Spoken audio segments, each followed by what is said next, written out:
Hello students, how are you? I hope you all are fine and safe at your home. I am Vikas Ranjan, PGT Biology from KBO NGC Ankleshwar. We are discussing the chapter life processes, and in this chapter we are discussing excretion. We have already discussed uh, excretion in animals and excretion in human beings. We have studied the structure of nephron and diagram of nephron. This is the last video lecture for this chapter. In this video lecture we have to study about excretion in plants and how to make easy diagram of nephron. Okay, तो let's see excretion in plants. काफ़ी छोटा सा topic है. Plants में excretion कैसे होगा. In plants the gaseous waste products produced during respiration क्या बनता है, CO2 and photosynthesis O2 are removed through the stomata.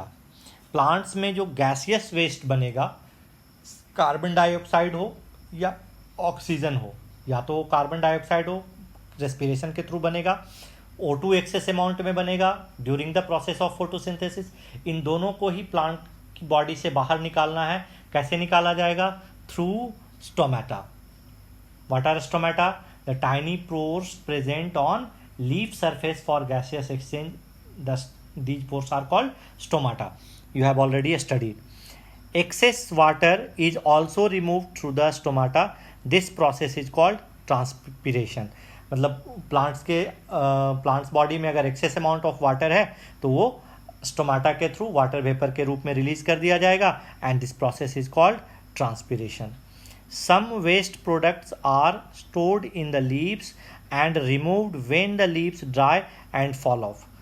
कुछ वेस्ट को क्या किया जाता है, लीव्स के अंदर जमा कर दिया जाता है. लीव्स के अंदर जमा कर दिया जाएगा और जब लीव्स ओल्ड होकर के ड्राई होकर के प्लांट से डिटैच होंगी तो वो वेस्ट अपने आप बाहर चला जाएगा लीव के साथ. Some waste products are stored in vacuoles. आपने पढ़ा है कि प्लांट सेल में लार्ज वैक्यूल होता है, तो जो वेस्ट प्रोडक्ट है उसको वैक्यूल में भी जमा किया जाता है. Some waste products like gums and resins are stored in the old xylem cells. In 9th class आपने जाइलम के बारे में डिटेल पढ़ा है. तो ओल्ड जाइलम जो कि फंक्शनल नहीं होगा, तो गम और रेजिन्स जैसे जो वेस्ट प्रोडक्ट्स होंगे उसको कहाँ जमा कर दिया जाएगा? ओल्ड जाइलम्स में स्टोर कर दिया जाएगा. And some waste products are remove through the roots. कुछ प्लांट्स में कुछ वेस्ट प्रोडक्ट्स को क्या किया जाता है? रूट्स के द्वारा बाहर निकाल दिया जाता है. तो this is the excretion in plants. Plants में these are the methods by which plants excrete. plants में excretion इस तरह से होता है. तो यहाँ पर आपका ये चैप्टर फिनिश हो गया. अब हम लोग नेफ्रॉन का डायग्राम इजी वे में कैसे बना सकते हैं इसको थोड़ा सा सीखने की कोशिश करेंगे. ध्यान दीजिएगा, आसानी से हम नेफ्रॉन का डायग्राम कैसे बना सकते हैं. तो सबसे पहले क्या करना है, सबसे पहले आप बना लीजिए बॉमेंस कैप्सूल. कपलाई का स्ट्रक्चर होगा. यहाँ पर आप क्या कीजिए, बोमेंस कैप्सूल ड्रॉ कर लीजिए. ये कपलाई का स्ट्रक्चर बना लिया, बोमेंस कैप्सूल.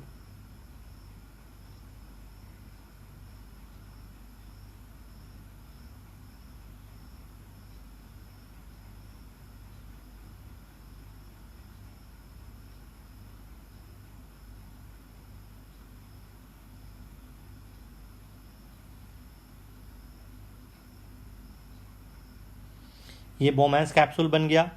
अब यहाँ से एक अंदर की तरफ ट्यूब लेके आइए और एक यहाँ से बाहर निकाल दीजिए और अंदर नेटवर्क बना दीजिए. This network is called glomerulus. This network is called glomerulus. Okay, ठीक है. अब यहाँ से डायग्राम को आगे बढ़ाइए. ठीक है, आगे बढ़ाया. अब यहाँ पर जब ये आगे बढ़ेगा तो यहाँ पर एक क्वाइलिंग आपको देखने को मिलेगी. इसको थोड़ा सा क्वाइल्ड कर दिया. ठीक है, इस स्ट्रक्चर को थोड़ा सा कॉइल कर दिया, और कॉइल करने के बाद अब ये कॉइल्ड स्ट्रक्चर क्या था आपका, this is PCT, proximal convoluted tubule. इसके बाद स्टार्ट होगा hair pin like structure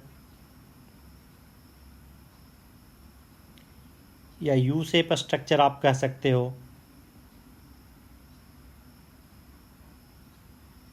this hair pin और you like structure, this is called, ये जो पूरा स्ट्रक्चर है ये कहलाएगा हेनले लूप,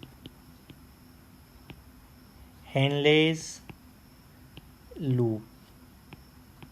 ठीक है, यह स्ट्रक्चर हो गया हेनलेज लूप। अब यहाँ पर आपको फर्दर एक कॉइलिंग देखने को मिलेगी, थोड़ा सा कॉइल्ड स्ट्रक्चर बना लीजिए, और इस कॉइल्ड स्ट्रक्चर को कनेक्ट कर दीजिए एक स्ट्रेट ट्यूब लाइक स्ट्रक्चर में।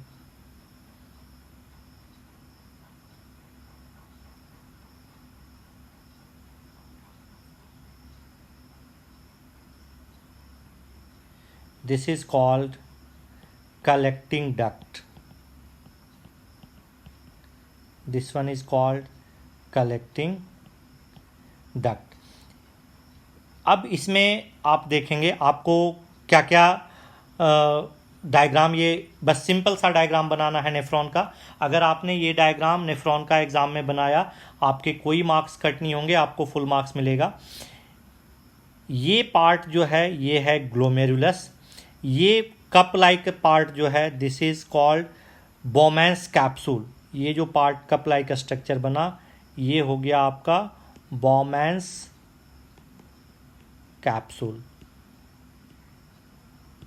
This cup like structure is बोमेंस capsule. बोमेंस capsule के बाद जो फर्स्ट कॉइलिंग यहाँ पे देखने को मिली, दिस वन इज PCT। इसके बाद ये जो यू ट्यूब स्ट्रक्चर या हेयर पिन लाइक स्ट्रक्चर मिलेगा, ये कहलाएगा कौन सा पार्ट, हेनलेज लूप। इसके दो पार्ट होंगे, यहाँ पर चूंकि फिल्ट्रेट डाउनवर्ड आएगा इसलिए इस पार्ट का नाम क्या होगा, डिसेंडिंग। ये पार्ट क्या होगा, DES, डिसेंडिंग पार्ट हो गया। ठीक है, ये पार्ट चूंकि यहाँ पर फिल्ट्रेट ऊपर जाएगा, इस पार्ट को आप असेंडिंग पार्ट बोल सकते हैं। तो हेनलेज लूप को दो पार्ट में डिवाइड किया, descending part, ascending part. Further Henle's loop आकर के एक फर्दर कॉइलिंग आपको देखने को मिलेगी। This coiling is known as DCT, distal convoluted tubule. और डिस्टल कॉन्वोल्यूटेड ट्यूब्यूल एक डक्ट में आकर के ज्वाइन होगा, this duct is known as collecting duct. तो आपको नेफ्रॉन के डायग्राम में इतना ही ड्रॉ करना है।